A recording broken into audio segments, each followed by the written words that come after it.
People like you ruin community standards.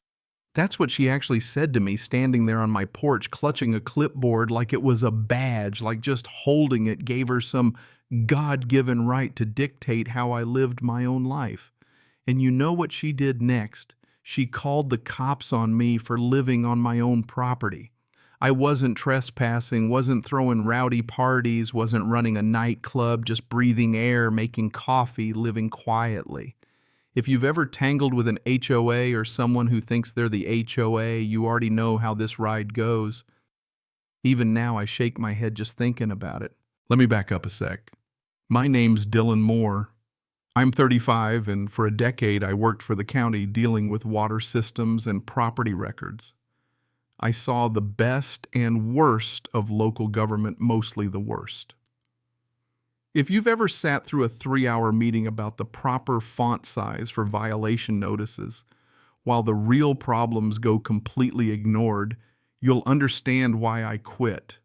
I was fried, burnt out on bureaucracy, office politics, supervisors who'd never set foot on a job site. I just wanted something simple.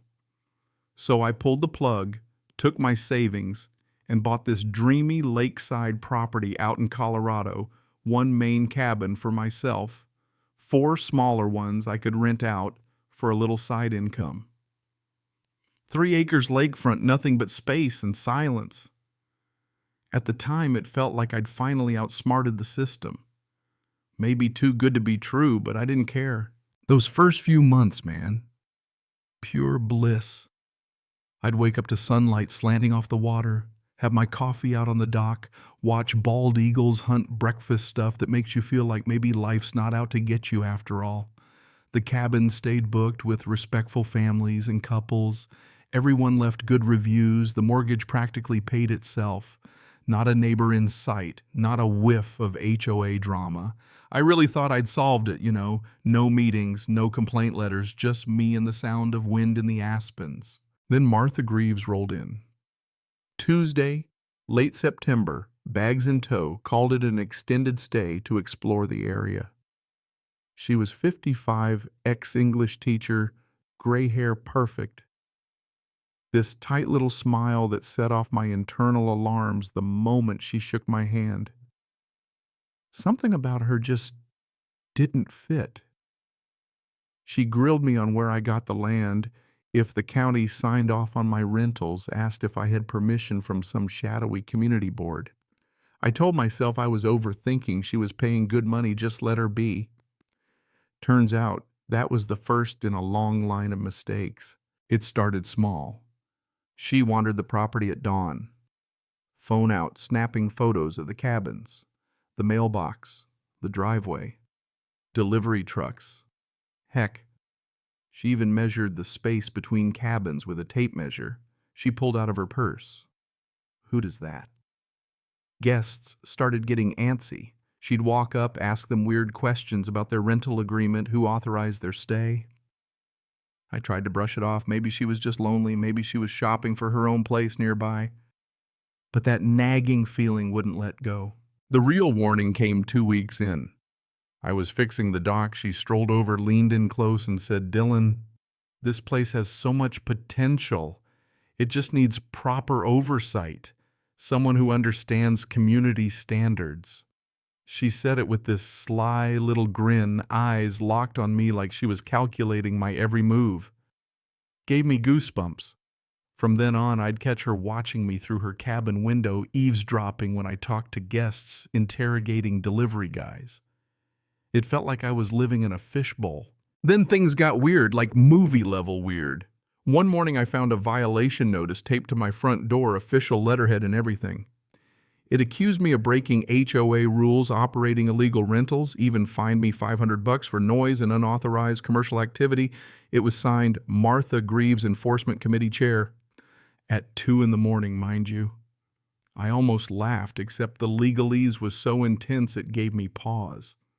But the more I read, the more ridiculous it got. There wasn't an HOA here. There hadn't been since 2017, back when the last developer sold it all as a single parcel. I had the documents to prove it. Martha had just invented herself a committee. Instead of throwing her out, I went into full research mode. Dug up my county records, made sure I wasn't missing something. Confirmed what I already knew: no HOA, no covenants, nothing but standard zoning. But Martha wasn't done. She started harassing guests, warning them the rentals were illegal, playing loud classical music all night, then calling in noise complaints on the other cabins. She blocked the driveway, snapped pictures of license plates, threw her own trash onto the walkway, then photographed it for evidence. Families cut vacations short. Reviews tanked.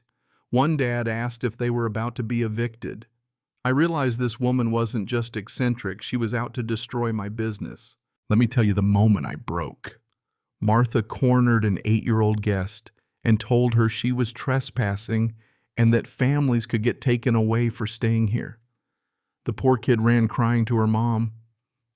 That was it. You want to mess with me, fine, but you do not terrorize kids on my property. That night I reached out to Shannon Lake, a neighbor Martha had tried to recruit for her crusade.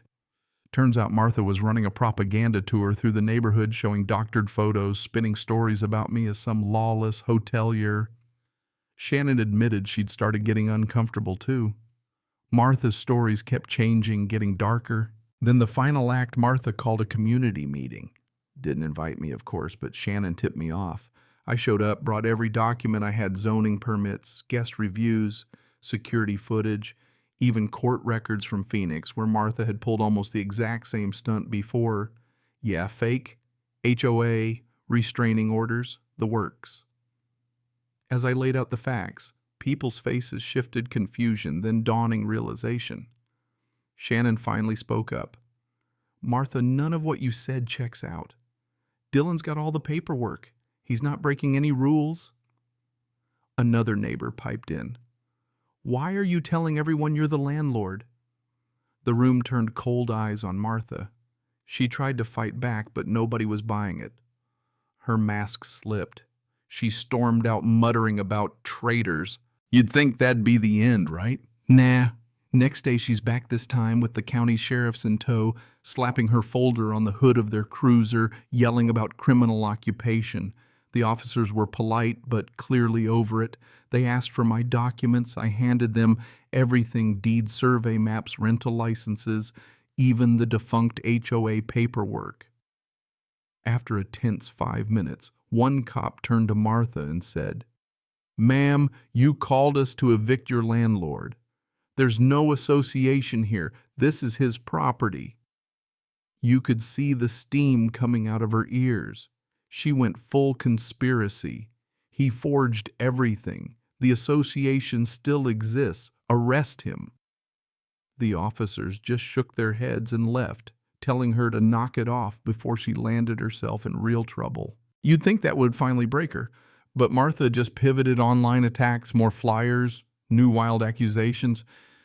But now my neighbors and guests had seen the truth for themselves. They started defending me in Facebook groups, sharing their positive stays, calling out Martha's lies. She lost her last shreds of credibility. Months in, her rental expired. She refused to leave, claimed squatters' rights, called the sheriff again. Same officer, even more annoyed. "Ma'am, this is your last warning. Vacate or you're getting arrested for trespassing." She finally left, but not before filming herself muttering about lawsuits and federal investigations, promising this wasn't over. In the weeks after life snapped back to normal, bookings recovered, neighbors stopped by for coffee. The atmosphere felt lighter, even brighter. Shannon and I became actual friends. The family Martha harassed sent me a thank you card and photos from their return visit this time. No drama, just pure joy. And Martha. Sometimes I see her rental car slow rolling the gate, peering in, hoping reality's changed. But it hasn't. The cabins are full, the sign on my dock says HOA free zone, and the lake is finally blissfully quiet again. So let me leave you with this. Peace isn't just the absence of conflict. Sometimes it's fighting for your own little patch of quiet and letting the truth ring out louder than any clipboard or fake committee. You ever dealt with a Martha? Drop your story below. Was I too patient? Too harsh? Let's hear it. Where's the line between community and control? Let's get a real conversation going because trust me, every town's got at least one Martha lurking clipboard at the ready.